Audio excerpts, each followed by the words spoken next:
de colonisation où un pays il est comme ça sous la tutelle d'un autre et après du jour au lendemain il est livré à lui-même en quelque sorte, mais pas pas dans tous les domaines. Et on lui a pas donné, je trouve, les moyens au niveau des transferts de compétences, d'apprendre le savoir, de permettre en fait aux Africains de s'en sortir par eux-mêmes. Je pense que c'est voulu. Pour moi, je pense que c'est voulu. C'est voulu parce que s'ils n'ont pas fait ça, dans certaines choses qui passent aujourd'hui en Afrique ne passeront pas. Comment peut-on expliquer que des pays soi-disant indépendants, que dans ces pays indépendants, qu'il y ait une présence militaire française qui n'a pas l'adhésion du peuple? La France n'a pas décolonisé puisqu'il reste partout des bases militaires. Là voilà, moi l'indépendance, pour moi ça sonne à mes oreilles comme un rêve qui finalement n'a jamais été réalisé. Et les dirigeants, en tout cas beaucoup de dirigeants africains sont extrêmement dépendants de la France. Beaucoup d'entre eux ont d'ailleurs étudié en France et ont une culture qui est très très marquée par la France. On le voit aussi par la langue, qui reste encore la langue dans laquelle s'expriment les médias, la télévision, la presse, etc. Il y a une sorte de cordon ombilical entre la France et ses anciennes colonies.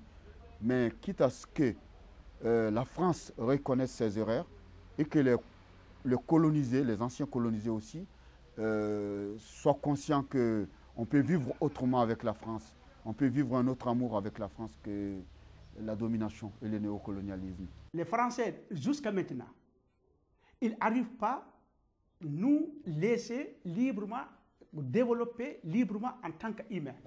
Pour eux, je pense, pour eux, nous n'avons pas le droit d'être heureux ou d'être riches ou d'être vraiment des gens capables de diriger à eux-mêmes. Domination politique, domination économique, et aujourd'hui, quand vous prenez le franc CFA, pour ne prendre que cet exemple, c'est une survivance de cette domination économique. Et aujourd'hui, c'est une monnaie qui est contrôlée par la France. C'est-à-dire que la dernière fois que cette monnaie a été dévaluée, en 1994, ça a été sur décision de la France. Et les premiers qui en ont pâti sont les Africains. Partout pour moi où il y a des questions d'argent, voilà, des questions d'argent, tout ça, bah pour moi, ça fausse un peu tout parce qu'on n'est pas d'égal à égal. Ce système a été mis en place dans une sorte de complicité entre les anciennes couches dirigeantes africaines qui avaient plus ou moins collaboré ou qui avaient été formées en vue d'eux, et puis les couches dirigeantes françaises. C'est une forme de nouvelle colonisation, une forme d'aide à ceux qu'on a choisis, qu'on a mis là au pouvoir. Dire ils sont là, ils resteront tant que le colon voudra qu'ils restent. Les gouvernements africains sont au orbite du gouvernement français. La plupart. La France-Afrique avec voilà, les chefs d'État africains qui comprend là-bas, qu'on forme ici en France. Et ces mêmes chefs d'État africains-là, quand ils retournent dans leur pays, ben, en fin de compte, ils servent les intérêts de la France. Nous, les Mauritaniens, nous ne sommes pas haine du peuple français. Non, mais on n'est pas content du gouvernement français. Les plus grands perdants, de toute façon, ce sont les peuples africains. Les perdants, ce sont eux. Ce ne sont pas les chefs d'État qui ont dirigé ces pays durant les 50 dernières années.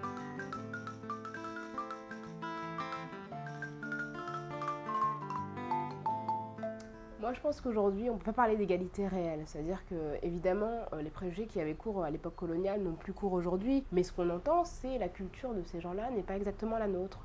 Ces gens-là sont polygames, ces gens-là sont des islamistes, ces gens-là maltraitent leurs femmes. Donc on est dans une forme de domination, mais qui est beaucoup plus insidieuse. Il y a des clichés de part et d'autre, des dominés, des dominants, et que ces clichés, je crois qu'aujourd'hui, au niveau de l'opinion, sont en train de disparaître. On voit tous les mariages mixtes qu'il y a, tout ce qui se passe, ça c'est vraiment très bien, ce brassage multiculturel, culturel, mais quand même, ça persiste. Les préjugés ils sont aussi ancrés dans les discours politiques. Et je ne peux pas m'empêcher de penser au discours de Nicolas Sarkozy sur le discours de Dakar, qui date de 2007, où il disait que l'homme africain n'était pas rentré dans l'histoire. Il reste encore des préjugés entre les blancs et les noirs. Et quand on entend certains trucs, bamboula, machin, tout. Ça m'est arrivé de voir dans le métro une dame qui avait un tic, un toc. À chaque fois que c'était un noir qui venait s'asseoir à côté d'elle, elle faisait des trucs, des gestes comme ça, pour dire qu'il y a une odeur, qu'il y a ceci et cela. Mais ces hommes-là, dans les tranchées en 14, c'était des odeurs qui se mélangeaient. Et ils ne s'en plaignaient pas parce qu'il fallait se mettre côte à côte pour survivre. Dès qu'une personne non blanche émerge sur le plan médiatique, elle est ciblée par énormément préjugés. Ces préjugés, ils sont toujours là, même si c'est une minorité de Français qui pensent que le problème de la France aujourd'hui, c'est les migrants, alors que ça n'a rien à voir. Les migrants, quand même, ont beaucoup apporté à la France. Parce que si on prend l'historique, dans les grands sentiers qui ont été faits en France après les années d'indépendance, je crois qu'on a participé. Il y a beaucoup de gens aujourd'hui qui sont français, qui sont de confessions diverses, qui n'ont pas la peau blanche et qui, de ce fait, se voient constamment questionnés sur leurs origines, sur leur provenance notamment, parce que les origines, on peut comprendre, mais la provenance... Quand on est arrivé dans les années 60, on était dans les foyers de travail de migrants. Donc, on n'avait pas trop de liens avec le peuple français. C'était des hébergements provisoires. Mais finalement, ces logements provisoires sont devenus logements définitifs parce que les gens qui sont dans les foyers n'ont pas accès aux logements sociaux. J'ai été très attristée quand j'ai su que des tirailleurs sénégalais sont hébergés dans des foyers de 8 mètres carrés. Le moment que je suis arrivé en France, je ne connais ni lire ni écrire. Je vous dis la vérité. Effectivement, ces gens, ils ne savent ni parler ni écrire le français. Mais on les aidait, on les soutenait. Et ces Africains qui étaient là, on les accueillait à bras ouverts. Ces gens-là qui sont venus vers nous, ils venaient avec leurs livres, tout quoi sort, pour nous apprendre. Ils nous ont fait quitter nos lits pour faire les lire et écrire. Il nous fait quitter nos chambres pour aller dans la salle qui se trouve à côté, qu'on ne rentrait pas. Est-ce que vous voyez? Arrivé dans la salle, on continue de faire des études. Jusqu'à arriver, il y a des mairies qui font des cours du soir. Et nos enfants, ils ont l'impression qu'ils sont ici comme des intrus. Vous voyez? Moi, je n'ai pas connu ça. La vraie question, c'est que ce sont des gens qui sont issus d'une immigration qui a été extrêmement douloureuse parce qu'elle est postcoloniale et que dans le regard des gens, dans le regard des politiques, on les perçoit toujours comme des personnes à dominer.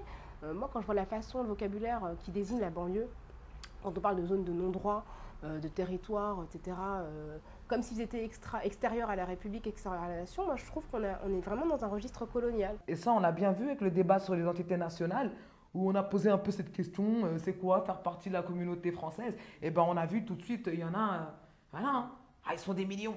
On a dit, mais qui? Non, mais ils sont partout, vous ne les avez pas vus, on dirait par des cafards. Mais c'est comme si on n'était pas légitime. Ils oublient en fait que la France, elle a une histoire commune avec ces pays-là, que si on trouve beaucoup d'Algériens, si on trouve beaucoup de Sénégalais, si on trouve beaucoup de Maliens, c'est pas une surprise. C'est pas un jour les Sénégalais se sont levés, se sont dit on va tous aller en France.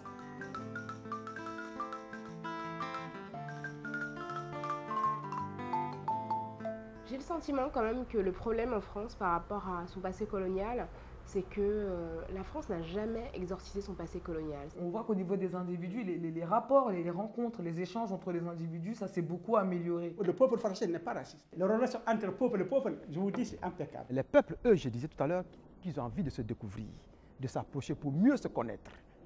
Et ce métissage-là était aussi pour moi un avenir pour l'humanité tout entière. Il y a la mixité sociale qui est aujourd'hui dans la banlieue.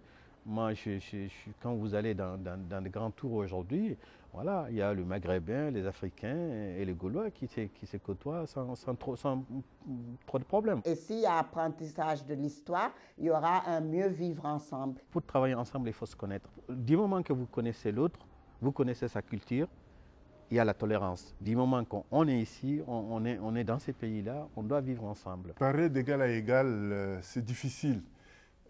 Parler en termes d'intérêt bien compris, oui. D'égal à égal, dans ce sens, parce qu'il y a les conventions. Quand on était sous domination occidentale, étrangère, il n'y a pas de convention. Quand on parle de la France-Afrique, vous avez dû entendre ces mots forgés par Houphouët-Boigny, il semble. La France-Afrique, c'est quoi? C'est un réseau, on peut même dire que c'est un réseau mafieux, constitué des entreprises multinationales. Ce sont ces entreprises-là associées au régime, au gouvernement d'Afrique. Et ces réseaux-là criminalisent tous les rapports. D'État à État, pour qu'il y ait égalité, pour qu'il y ait respect, égalité des rapports, il faut, moi je pense, des hommes d'État africains ambitieux. Et dans la plupart des pays, la démocratie a été, je crois, sacrifiée sur l'autel des intérêts des pays des pays occidentaux. Parce qu'il y a pas mal de choses quand même qui sont décidées en Europe. Je prends le coton du Mali, je crois que les prix du coton du Mali, ça ne dépend pas de nous. Les cacao de la Côte d'Ivoire, ça ne dépend pas des